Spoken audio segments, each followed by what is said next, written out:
Bismillahirrahmanirrahim. Assalamualaikum warahmatullahi wabarakatuh. Apa kabar Anda semuanya? Semoga kita tetap terjaga dalam hal kesehatan maupun dalam hal ibadah. Jaga terus artinya itu laksanakan sesuatu yang bermanfaat dalam sehari-hari. Ananda, di kesempatan video kali ini Bapak mengingatkan sebelum masuk ke materi, ya, tonton video ini niatkan dalam diri untuk menambah pengetahuan. Tonton sampai habis agar nanti kamu bisa mendapatkan pengetahuan yang baik, kemudian bisa menimbulkan pertanyaan untuk menambah nilai kamu, atau menyimpulkan materi ini untuk menambah nilai kamu. Nah, bagaimana caranya, Pak? Ya, kerjakan tugas-tugas yang Bapak berikan di GCR dengan baik. Kemudian kamu juga bisa meninggalkan satu komentar, nama, kelas di dalam video ini, di bawah video YouTube ini, nama, kelas, dan pertanyaan bila ada, atau kesimpulan yang singkat. Oke, sudah paham? Mari kita mulai. Tahukah kamu di bab ketiga ini kita belajar apa tadi? Iya, kedaulatan Negara Kesatuan Republik Indonesia. Oh, apa sih Pak? Apa sih yang kita akan pelajari hari ini? Ya, tentu tentang kedaulatan. Nah, udah pernah dengar nggak kedaulatan itu apa? Belum ya?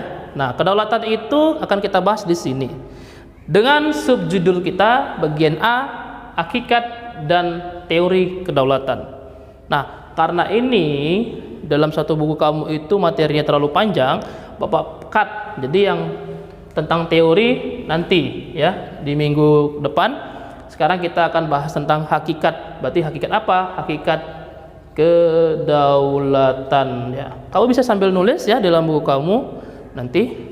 Nah, apa itu hakikat, Pak? Nah, upaya kita untuk menelusuri sejauh mungkin apa yang kita ketahui tentang kedaulatan. Pak, apa bedanya hakikat dengan arti, Pak, kalau begitu? Nah, kalau arti cuman mencari pengertian dari kedaulatan. Sedangkan kalau hakikat, kita berusaha menelusuri arti, bahkan fungsinya, bahkan awal muasalnya dari mana. Gitu. Oke? Baik. Hakikat kedaulatan itu berasal dari satu kata, yaitu daulat, yang kita kenal dengan kata daulat dalam bahasa Indonesia, sedangkan kalau dalam bahasa Arab disebut daulah. Ya, ada tulisan di sini, daulah. Ini adalah kata serapan yang diambil dari bahasa Arab menjadi daulat, artinya tertinggi. Nah, sampai di sini mungkin kita sudah paham, oh ada sesuatu yang kita akan bahas, sesuatu yang tertinggi. Ketika disambung dengan kata ke dan an atau disebut dengan kedaulatan, maka itu disebut dengan kata singkatnya, jawabannya adalah kekuasaan tertinggi. Udah mulai nampak ya? Ya. Kekuasaan tertinggi ini hanya pengertian singkat.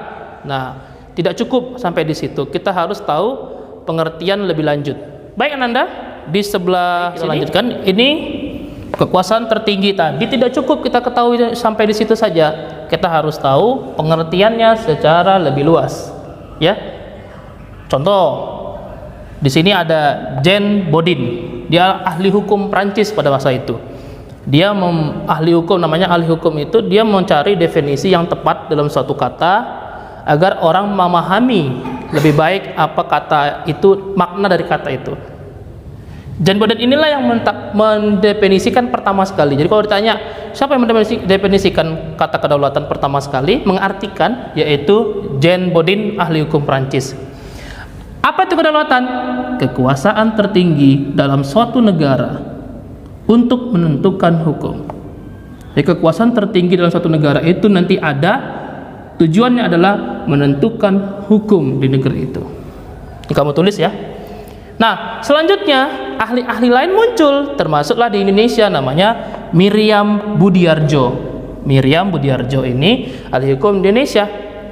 Apa katanya? Kedaulatan juga adalah kekuasaan tertinggi untuk membentuk undang-undang. Nah, sampai di situ hampir sama nih. Namun ditambahnya lagi, dan pelaksanaannya dengan berbagai cara, termasuk secara paksa.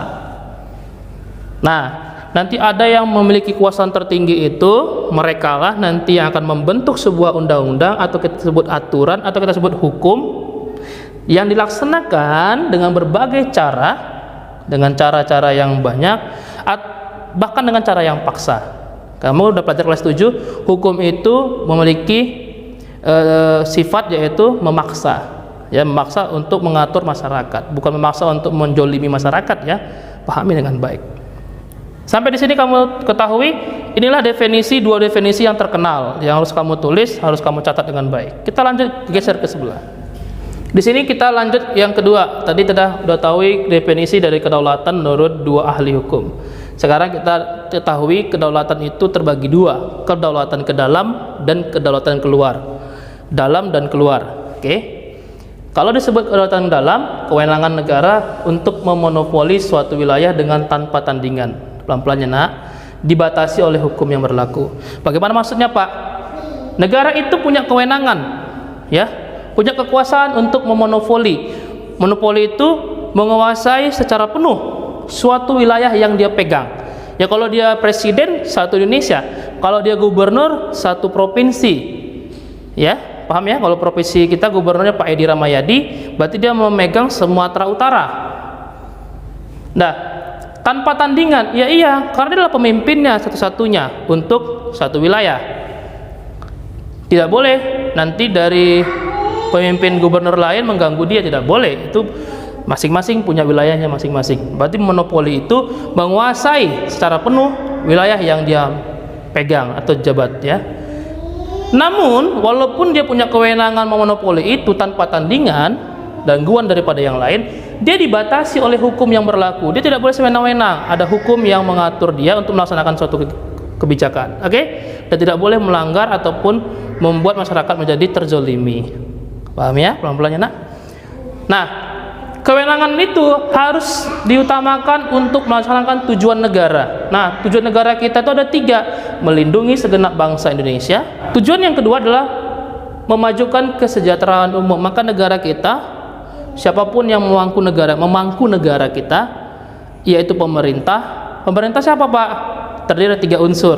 Pemerintah itu bisa dari wakil rakyat, DPR, bisa eksekutif, itu pemerintah seperti jabatan gubernur, presiden, sampai ke bawah, dari presiden sampai ke camat, lurah, kepala desa, sampai seterusnya.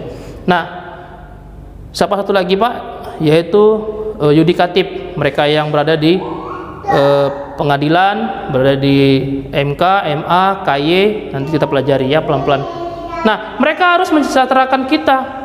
Nah, yang ketiga, mencerdaskan kehidupan bangsa. Maka sekolah itu diwajibkan 9 tahun. Nah, orang 9 tahun itu kalau tidak bisa sekolah karena soal biaya, tidak masalah. Sekolah negeri membantu biaya sekolah mereka. Karena sekolah negeri kan gratis. Iya tidak? Oke, kita ulangi ya. Kedaulatan luar, kebebasan suatu negara untuk tidak tunduk pada kekuasaan lain. Paham ya maksudnya? Negara kita tidak lagi dijajah, merdeka. Walaupun kita punya hubungan waktu itu, hubungan penjajahan sebenarnya itu oleh Belanda, Prancis, Portugis maupun negara Jepang, tapi kita tidak lagi tunduk pada mereka karena kita sudah merdeka sepenuhnya. Nah, dari kita menghormati kedaulatan negara lain, ya. Wilayah mereka tidak boleh kita ganggu, kemerdekaan yang mereka miliki juga tidak boleh kita ganggu sampai hari ini.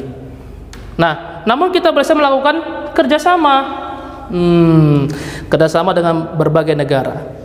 Nah, apa yang membuat kita agar kita itu kedaulatan keluar kita itu betul-betul kedaulatan, apa yang dilakukan oleh negara untuk memastikan kedaulatan keluarnya itu berjalan dengan baik? Yaitu pertama, yaitu sesuai dengan tujuan politik luar negeri Indonesia, turut menjaga perdamaian dunia, turut ikut menjaga perdamaian dunia.